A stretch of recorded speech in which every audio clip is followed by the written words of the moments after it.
아파치는 어떻게 보면 우리 육군의 수건 사업이었어요. 2001년도.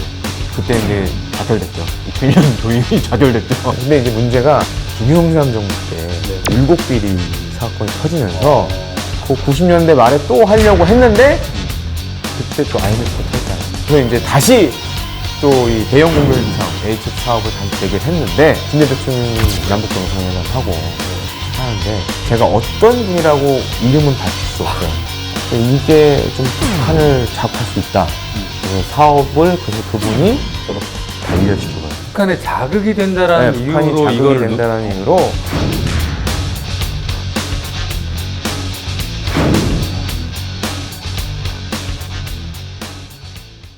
밀리터리 인사이드 시간이 다시 돌아왔습니다. 안녕하셨습니까? 예, 안녕하십니까.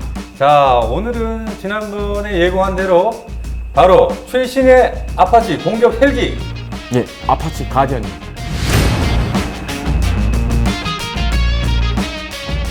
일단 우리 대한민국 육군이 가지고 있는 아파치 가디언 공격 헬기에 대해서 오늘 얘기를 해볼 건데요. 예, 그러니까 아파치 공격 헬기 가운데 가장 최신형이라고 할 수 있고 네네. 사실 이제 아파치는 어떻게 보면 우리 육군의 정말 수건 사업이었어요. 정말. 이 대형 공격 헬기 사업 이제 줄여서 영어로 이제 AHX라고 이제 많이 얘기를 했는데 제가 군대에 있을 때 어떤 일이 있었냐면은 제가 군대 제대한 게 2001년이었는데 네네. 이 대형 공격 헬기 사업이 당시에 굉장히 큰 이슈였어요. 그래서 간부들이 특히 이제 장교들 네. 교육도 받았어요. 대형 공격 헬기 사업을 왜 해야 되느냐 아, 그런 교육도 받습니까? 그런 교육을 받았었어요. 2001년도에. 근데 그때 이제 좌절됐죠. 2001년 도입이 좌절됐죠. 사업이 좌절돼 버렸고. 하여튼 뭐 다사다난 험난했던 여정 끝에 네. 우리가 지금 이제 사서 네. 군 사서 운용을 하고 있죠 지금. 그럼 우리 군 같은 경우에는 어떻게 해서 아파치를 가져오게 된 겁니까? 사실 이게 역사가 되게 오래됐어요. 이제 아파치가 크게 세 가지 모델이 있죠. 초기형 모델이 그냥 아파치고, 두 번째가 아파치 롱보, 세 번째가 이제 지금 최신형의 아파치 가디언인데 사실은 90년대부터 아파치를 도입하려고 노력을 굉장히 많이 했어요. 그래요? 근데 이제 문제가 김영삼 정부 때 율곡비리 사건이 터지면서 그때 아파치도 같이 엮여가지고 유야무야 됐어요. 아, 그래요. 그래서 이제 헤매다가 그래서 그 90년대 말에 또 하려고 했는데 그때 또 IMF가 터졌잖아요. 또 IMF가 터져가지고 그래서 이제 막 97년도에 IMF가 됐잖아요. 99년도쯤에 이제 우리 다시 회복을 했잖아요. 99년도 2000년 들어서면서 그래서 이제 다시 또 이 대형 공격 헬기 사업, AHX 사업을 다시 재개를 했는데 이때는 사실 예산 문제라기보다는 좀 다른 이유 때문에 지연이 됐어요. 그게 뭡니까? 그래서 이제 그때 이제 김대 대통령이 남북 정상회담 하고 하는데 이제 제가 어떤 분이라고 이름은 밝힐 수 없어요. 어떤 분이라고 하고 말씀을 하시죠. 근데 지금도 굉장히 군사 쪽에서 유명한 분이에요. 네네네. 당시에 뭐 정부 기관에 있었는데 당시 또 기종도 바뀌어요. 아파치 롱보로 바뀌어요 또. 왜냐면 2000년이 넘어갔으니까. 네네네. 그래서 이게 좀 북한을 자극할 수 있다. 그래서 사업을 그래서 그분이 단련시켜봐요. 북한에 자극이 된다라는 이유로 북한이 자극이 된다는 이유로 왜냐면 당시 이제 남북 관계가 좋았기 때문에 또 이제 물 건너 갔죠 또 한 번. 그러다가 이제 2012년에 다시 시작이 됩니다. 2012년에? 네, 2012년에 다시 시작돼요. 그래서 대형 공격헬기 사업 설명회가 열리고 기종이 또 바뀌죠. 기종이 이제 롱보에서 아파치 가디언으로 바뀌죠 이제. 가디언으로 바뀌어가지고 결국에 2013년 4월에 방추위에서 대형 공격기 사업 기종으로 아파치 가디언을 선정을 하게 됩니다. 그래서 처음에는 처음에 초창기 이제 우리 군이 대형 공격기 사업 처음 했을 때는 대수가 거의 뭐 70대가 넘었었어요. 현재 아시아에서 가장 우리나라가 아파치를 많이 보유한 나라 아닙니까?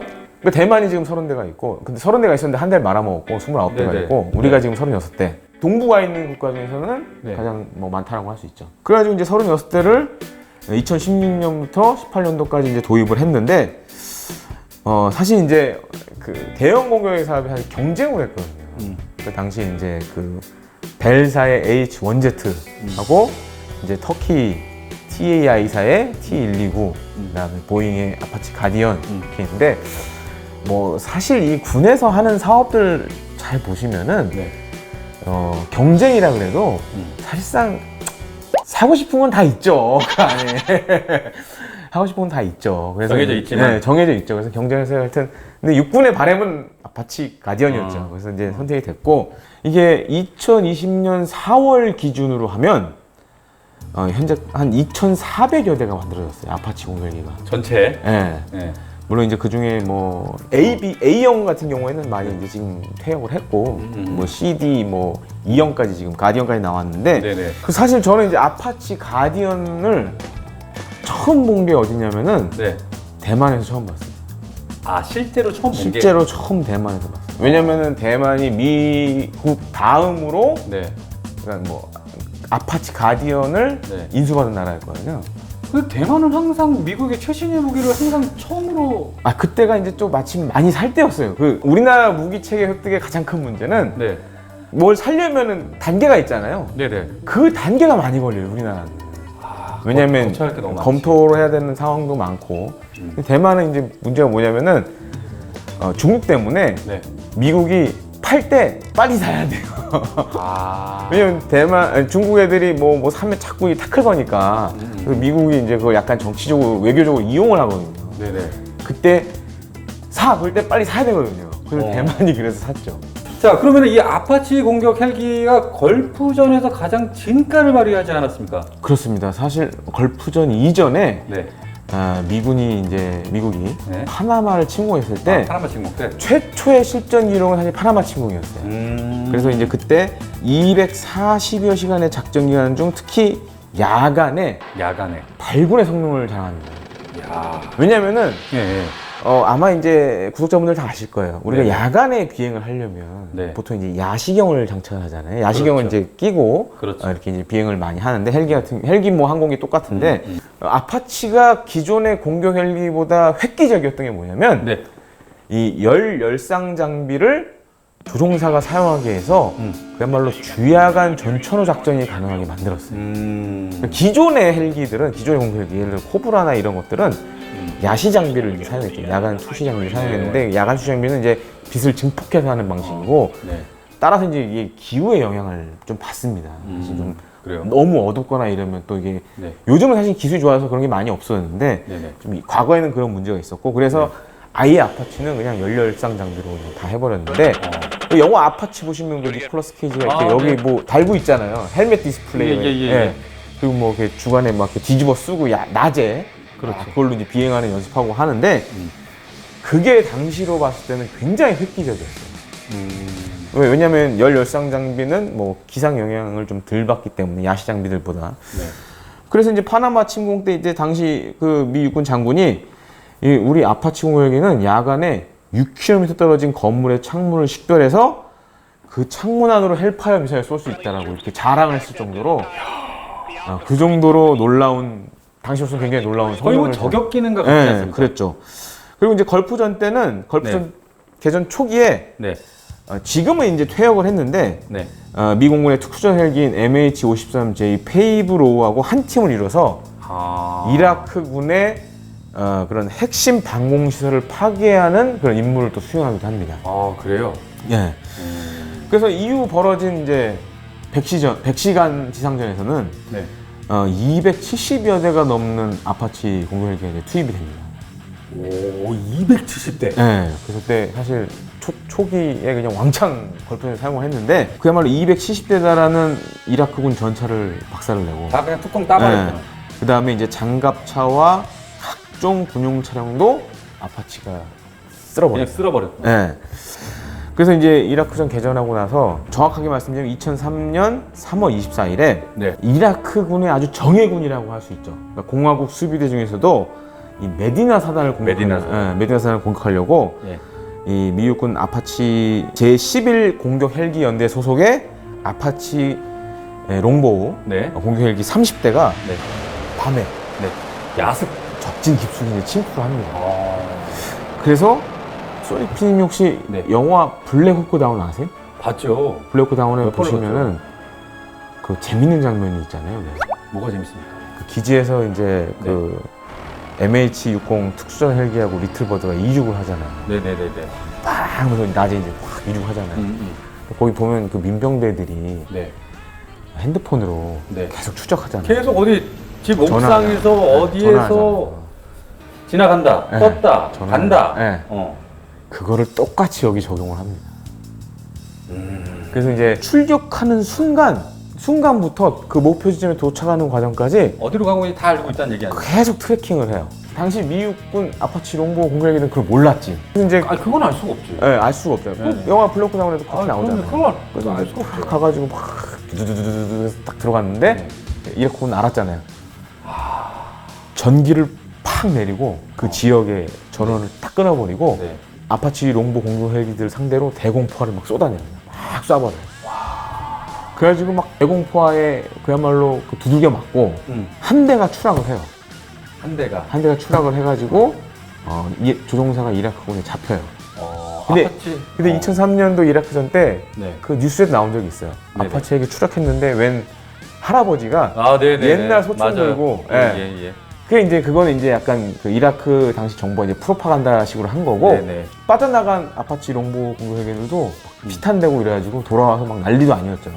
그래서 한번 이렇게 호되게 한번 당한 적이 있었고 뭐 그래도 아파치 롱보 공격 헬기 뭐 아파치 포함해서 그런 공격 헬기 부대들이 이라크군 전차 80여 대와 장갑차 140여 대 그리고 각종 야포 250여 문을 또 파괴하는 성과를 거두긴 합니다. 근데 이 아파치 다운이 네. 아파치 가디언을 이후에 만드는데 엄청난 영향을 줍니다.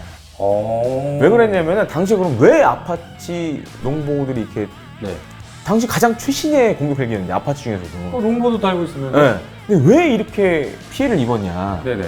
첫 번째 문제가 눈알이 안 좋았어요. 당시 아파치 롱보들은 앞에 열상 장비 있잖아요. 연령선 네네네. 장비. 네. 이걸로 목표 탐지하고 추적하고 막 공격하고 하잖아요. 그러니까 왜 아주 쉽게 설명드리면은 그 스마트폰도 해상도가 굉장히 중요하잖아요. 그렇죠. 카메라. 예. 근데 당시 아파치 롱보에 달려있던 연력상 장비들은 해상도가 안 좋았어요. 아, 그게 낮았구나. 네, 그러니까 목표를 열상 장비로 밤이나 날씨가 안 좋을 때 보면 잘 안 보이는 거예요. 근데 뭐 제가 뒤에도 소개를 드리겠지만 뭐 롱보 레이더가 일단 뭐 목표물 잡긴 하지만 네네. 문제는 그 표적을 식별을 해야 되잖아요. 확인을 해야 되잖아요. 그건 이제 열상 장비로 봐야 되거든요. 네. 근데 이 열상 장비에 그야말로 해상도가 안 나오니까 뭔지를 모르겠는 그 거예요. 식별이 안 되는 거지. 뭐가 식별이 안 되는 거야. 나오는 건 그 아는데. 공격도 못 하고. 그래서 그 문제가 굉장히 이제 크게 부각이 됐죠. 그리고 이제 약간 전술적인 측면에 봤을 때는 네. 미공군이 사실 재밌는 게 뭐냐면 아파치 공격력이 엄청 까요. 왜요? 왜냐면은 저까짓 게 해봤자 헬기인데. 헬기지. 그런 게 많고 미 공군에 그 나오는 잡지들이 있거든요. 거기서도 엄청 까였어요. 그러니까 당시에 이렇게 약간 전술적인 측면에서 봤을 때 너무 미 공군하고 협조가 안 되는 상황에서 한 거예요. 그러니까 예를 들어서 이제 방공진지라든가 이런 거를 뭐 미군의 우리가 봤던 뭐 A-10 공격기라든가 네. 아니면 다른 자산들이 먼저 한번 갔어. 방공망을 뽀개주고 그 다음에 헬기가 들어갔으면 들어가야지. 아니면은 미 육군의 포병이라든가 이런 전력들이 방공망을 좀 무력화시켜주고 그 안에서 들어갔어야 되는데 단독으로 들어간 거예요. 그냥. 너무 그 강력히 방어되어 있는 지점을 와. 그러다 보니까는 이런 뭐 그렇다고 해서 항공기 한 대는 추락을 했지만 그래서 다른 사람 다 살아남았는데 그럼 그만큼 이제 데미지 입은 거 아니에요. 그러니까 뭐 이런 거 있지 않습니까? 에어리어 88에서 첫 장면에서 나오는 네. 전투기들이 벌써 지금 카자마신부터 우르르 날아가지 않습니까? 네. 근데 방공망이 예상치도 못했던 그 벽이 나오지 않습니까? 또 그렇죠. 일어나서 네. 그냥 거길 또 날아가다가 그냥 부서지고 다. 네. 그러니까 이건 예지만 네. 그 정도로 탄탄한 방공망이 되어 있는 곳을 네. 아파치가 단독으로 첫 번째로 밀고 나가다가 그 꼴을 당했다. 그렇죠. 그래서 협조가 굉장히 안 되는 상황에서 단독으로 작전을 한 거예요.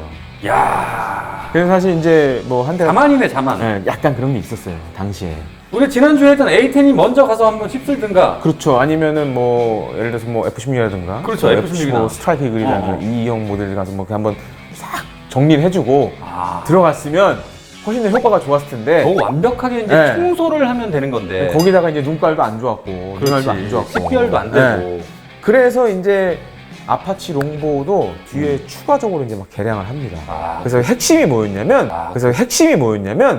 열상 장비들을 해상도 높은 걸로 바꿔요. 그리고 재밌는 게 뭐냐면은, 뭐 물론 이제 아파치 롱보우 레이더가 네. 아파치 롱보에 처음 달리기 시작했거든요. 네네네. 그래서 이게 보통 한 8km 정도, 뭐 그 이상도 보긴 하는데, 그러니까 유효 탐지할 수 있는 완벽히. 게 8km 정도 되고, 근데 이제 적인지 아군인지는 식별이 안 되니까, 그게 롱보우 레이더로는. 안 그러면 이제 매 전차마다 피하 식별 뭐 이런 장치를 또 달아야 되는 문제가 있을 거예요. 그러다 보니까는 이제 사실 쓰기 굉장히 좀 어렵고, 또 한 가지로는 이제 헬파이어 미사일하고 네. 이 롱보우 레이더하고 같이 하려면은 네. 롱보우 헬파이어라는 미사일 써야 돼요. 롱보우 헬파이어. 네, 롱보우 헬파이어 같은 경우에는 네. 우리가 흔히 탐색기 시커라고 하죠. 네. 이게 이제 레이더로 돼 있어요.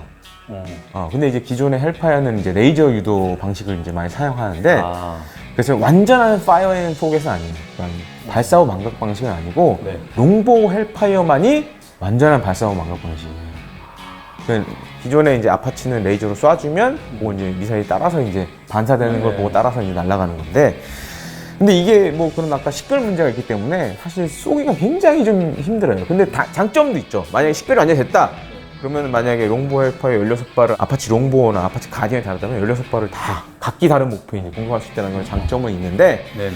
사실 이제 식별 문제가 있다 보니까 이게 좀 사용에 제한이 되는 문제가 있어요. 예. 그래서 사실 이제 아파치 가디언으로 넘어오면서 네. 그런 문제를 해결하기 위한 또 새로운 또 기능들을 추가를 하죠. 뭡니까? 그게 뭐냐면은 이제 멈티라고 이제 영어로 멈티라고 하는데, Manned and Unmanned Team이라고 그래가지고 네. 유인기와 이 아파치 공격 헬기를 같이 운용하는 거를 개발을 하게 돼요, 미국군이. 아파치 영화 보시면은 네. 그 왜 카이오와, 카이오와. 네. 그 옛날에 아파치, 그러니까 A형들은 네. 카이오와 이 정찰 헬기가 같이 작전했어요. 그러니까 카이오가 먼저 가서 상황을 싹 보고 언덕 위에 머리 싹 내밀고 어디를 공격해. 그렇게 하는 방식이었어요. 네네네. 그 아니면은 카이오와에서 레이저 빔을 쫙 쏴주면 그걸 이제 아파치에서 헬파이어로 쏘거나 이런 방식으로 사용을 했는데, 약간 제가 봤을 때 미국군이 아파치 롱보의 성능에 너무 자신감을 가졌던 것 같아요.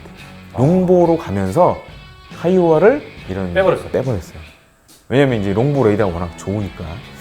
근데 이라크에서 이 사단이 한번 났잖아요. 아파치 다운됐잖아요. 예, 다운됐죠. 그러니까 이게 안 되겠다. 이게 전장에 대한 식별, 인식을 잘하기 위해서는 무인 정찰기를 먼저 띄워서 이걸 보고 그 정보를 아파치 이 롱보우나 추후에 아파치 가디언에 주는 방식. 거기서 더 나가서 나중에는 무인기를 조종하는 것까지 아파치 가디언 헬기에서 그렇게까지 이제 바꾼 거죠.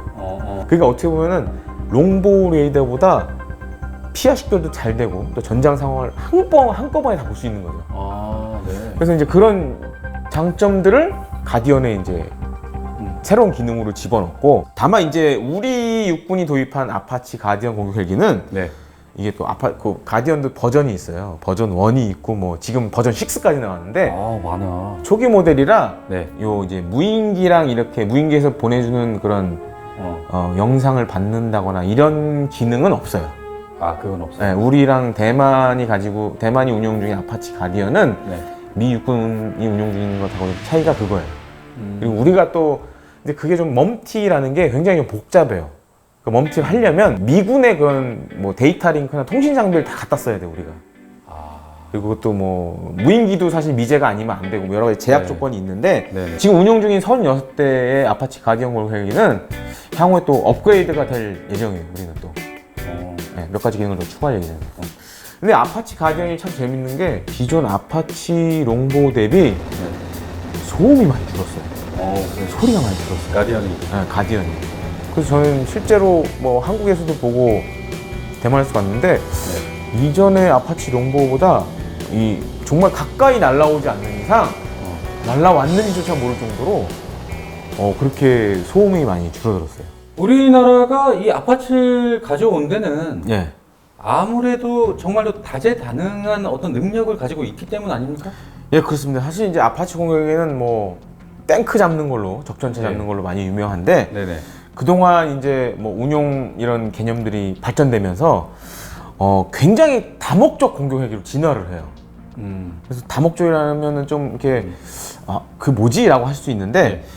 뭐 일례로 이제 이스라엘이 운용 중인 아파치 혹은 이제 아파치 롱보 공격 헬기들은 그야말로 우리가 흔히 얘기하는 참수작전. 참수작전? 예. 그래서 이제 뭐 팔레스타인과 하마스의 그런 고위 인사를 제거하는 데도 이제 사용이 되고 또 한 가지 재밌는 게 뭐냐면은 사실 이제 바다에서도 아파치 헬기들이 사용이 돼요.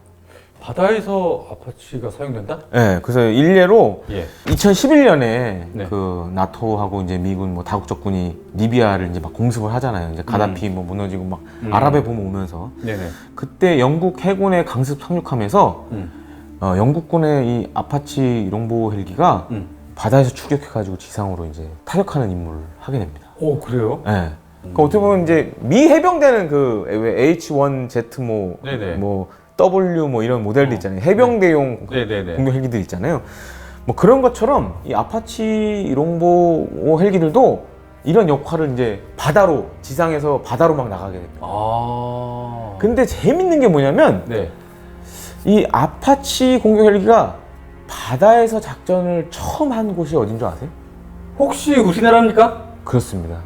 아. 그러니까 아파치 공격 헬기, 그러니까 아파치 롱보, 지금 아파치 가디언까지 바다에서 임무를 전 세계에서 처음 한 거는 대한민국이에요.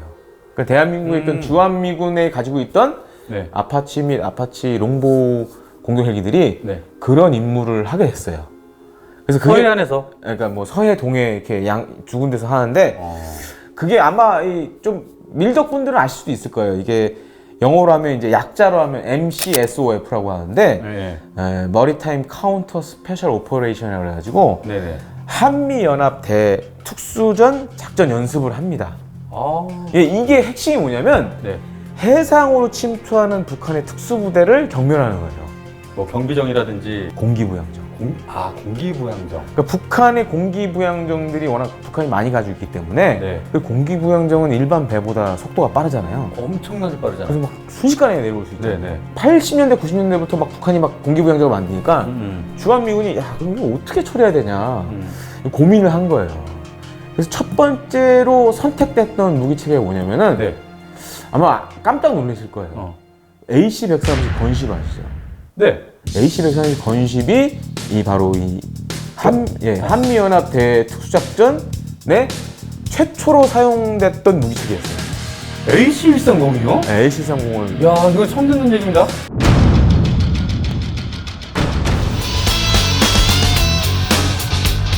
문제가 뭐냐면 AC-130이 우리나라에 없잖아요. 고정 배치되어 있지가 않잖아요. 이걸 한번 해보자. 우리 해군의 참수리 고속정 아시죠? 그걸 가상으로 해가지고 전투 실험을 해봐요. 아파치 가디언으로 넘어오면서 새로운 또 기능들을 추가를 하죠. 뭡니까? 그게 뭐냐면은 이제 미 해군의 이지스 구축함이 대특수작전 지휘함을 하고 바다에서 아파치 공격 헬기들이 처음 작전한 거는 대한민국이었어요. 우리나라였어요.